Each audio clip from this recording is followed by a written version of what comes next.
ഈത്തപ്പനകളുടെ വളർച്ചയ്ക്ക് തടസ്സമാകുന്ന കീടങ്ങളെ ചെറുക്കുന്നതിന് ഒമാൻ ഫലപ്രദമായി നടപ്പാക്കുന്ന രീതിയാണ് ഹെലികോപ്റ്ററിന്റെ സഹായത്തോടെയുള്ള കീടനാശിനി പ്രയോഗം. കീടങ്ങൾ വ്യാപകമാകുന്ന സാഹചര്യത്തിൽ ഹെലികോപ്റ്റർ ഉപയോഗിച്ച് വേഗത്തിൽ മരുന്ന് തളിക്കാനാവും. കയറിച്ചെല്ലാനും ഉപകരണങ്ങൾ കൊണ്ടുപോകാനും ബുദ്ധിമുട്ടുള്ള പരുക്കൻ ഭൂപ്രദേശങ്ങളിൽ ഫലപ്രദമായി നടപ്പാക്കുന്ന രീതിയാണിത്.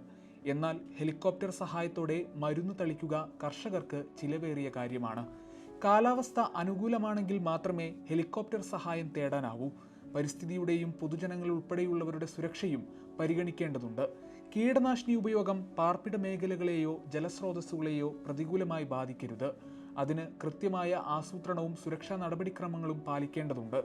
ഹെലികോപ്റ്ററുകൾക്ക് പുറമെ ഈത്തപ്പനകളിൽ കീടനാശിനികൾ തളിക്കാൻ ഡ്രോണുകളും ഉപയോഗിക്കാവുന്നതാണ്. ചെറിയ പ്രദേശങ്ങളിൽ ഇത് ചിലവ് കുറഞ്ഞ രീതിയുമാണ്. വലിയ തോതിൽ കീടങ്ങളെ പ്രതിരോധിക്കുന്നതിനുള്ള ഫലപ്രദവും വേഗത്തിലുള്ളതുമായ രീതിയാണ് ഹെലികോപ്റ്റർ സഹായത്തോടെയുള്ള കീടനാശിനി പ്രയോഗം. ഗൾഫ് മാധ്യമം, മസ്കത്ത്.